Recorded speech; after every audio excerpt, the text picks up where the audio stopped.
to the seller like the seller's in this business. And the seller's unsophisticated and doesn't understand. So we have to get on the phone with the seller together and walk the seller through what needs to happen. And that's very effective. So between, you just don't take no for an answer. What do we got to do to close it? Get on the phone with your title company and the seller, and let's walk through with it. So the title company talks in my kind of language, which is very simple. This is what we need to do. Okay? All right? That's probably the two main things we do. There's others.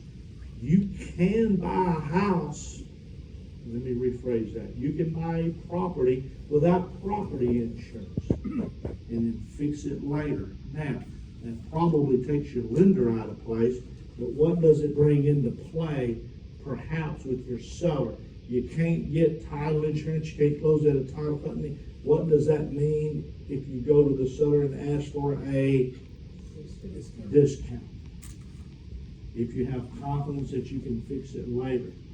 Now, here's the trick there, and I've done it. I've done it multiple times. And y'all recognize this. I used to play for the Astros. That phone right there hitting them out of the park. You know why they didn't make the playoffs this year? No, I wouldn't play this year. I retired last year. So you hit them out of the park, but here's the golden rule. If you buy them and you switch from lender to cash, you get a low discount, and you buy them without title insurance. The one word I want to just make sure you do, possession. I would not do that, and I've never done that if I didn't have possession immediately. Because what do? So let's just give a scenario. I'm under contract for $100,000. We can't get clear title. I'm just going to give her no. Pay $20,000. It's happened. Done. So now I pay $20,000 cash for a house that I got possession of immediately, that I don't have clear title. It means I can't do what? Sell it or refinance. Well, I can, but I'm going to be selling to somebody else that can't get the lender. Okay? And what do? Rent it. Rent it. You do rent it. Oh, rent it. Yeah. You don't have to have clear title to rent a house. You have to have ownership. And that's what we do. Now, those are not every day, but that's what we do. But again, I go back, pound nicely and professionally that title company. Make them tell you no 5 or 6, 7, 8, 9 times. Ask them, what do we legally have to do to close it? And get on the phone with the title company and the seller and make sure the seller understands what they got to do to clear title. Can you give examples? One or two examples? The most common one is there's title companies showing 4 heirs and you're only in contact with 3. Okay. And the 3 said, we don't know where she's at. She didn't even come to Mama's funeral. We ain't giving her a dime. Well, they become the best detectives in the world when you tell them, well, you're not getting paid till sister number 4 is located. And it's amazing how good detectives they become. They knew where she was the whole time. And they're just trying to get it through. That's probably the main one, missing heir. Okay. The title companies don't do a good job explaining curing IRS claims and things. They don't do a very good job. You gotta get on the phone though. Mm-hmm.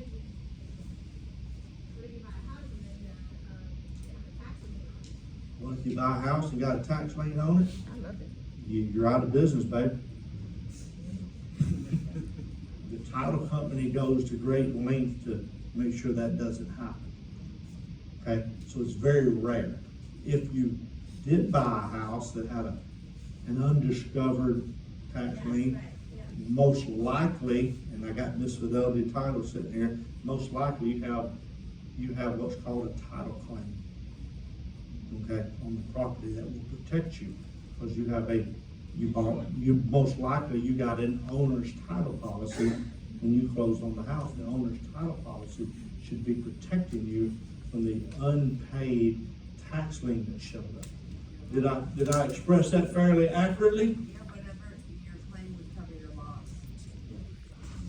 So defining what your loss is, part of the loss is.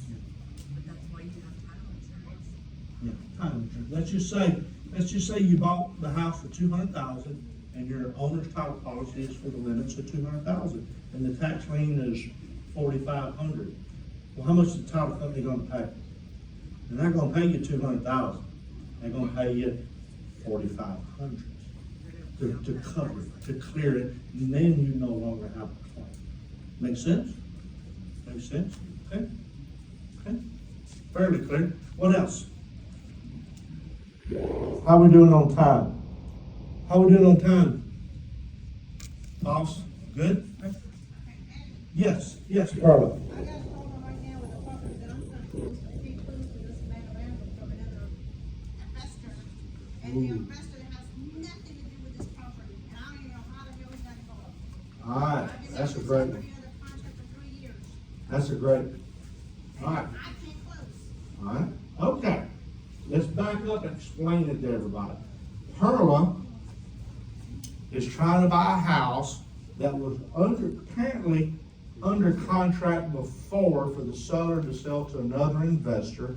That investor filed what's called a memorandum of contract to cloud the title should that seller, the intent is in case that seller just decides not to honor their contract. Now, here's the reality. The seller may have not done anything wrong. The seller may have been in good faith, but the dadgum investor is not honest and filed it anyway. All right, so here's what I do, and I run up against it. First, I try to find out which party is the guilty party, the seller or the investor that filed the memorandum of contract. I try to find out who's the guilty party. If the seller's a guilty party, then you're going to negotiate with the seller and tell them, hey, you're the one in default of the contract. You need to make good and fix it. That was the guy. Okay, well, maybe she does, maybe she don't. Okay, You don't know that. You know what she tells you. right. You don't know that. Sellers always tell the truth. Okay, so, but my point being, you gotta make the seller your first effort to come clean and pay. All right.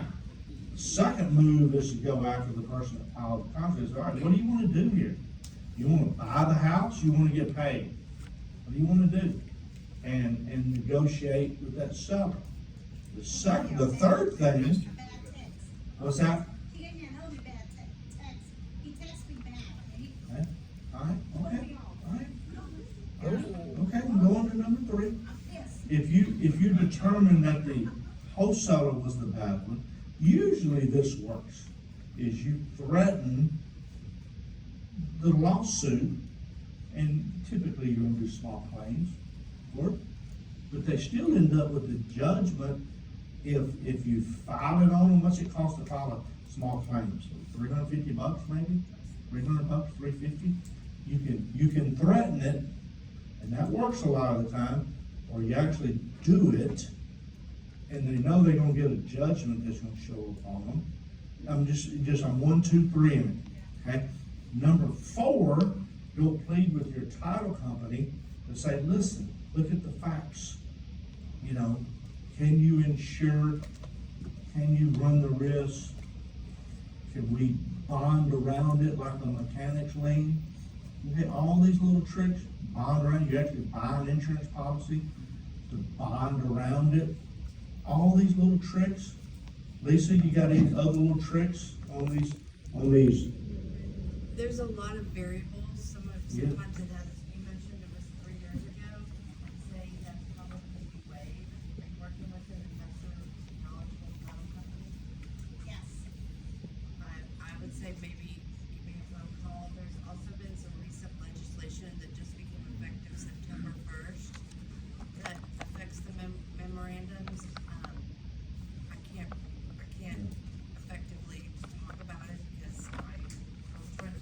Well, what she needs is something that's gonna be somewhat timely, because the seller's not gonna sit around Yeah, forever. I mean, most of the time, I think our first line of defense on that is calling the parties and going, how much money do you want? You know, Just, yeah, negotiate it's with it. usually about money. Yeah. And, sometimes it sounds like everybody might have a little bit of an ego or emotion involved. And so you have to, it just, every scenario is a little bit different. You know what my seller said? My seller said he was gonna call channel 13. You gonna do what? Call channel 13.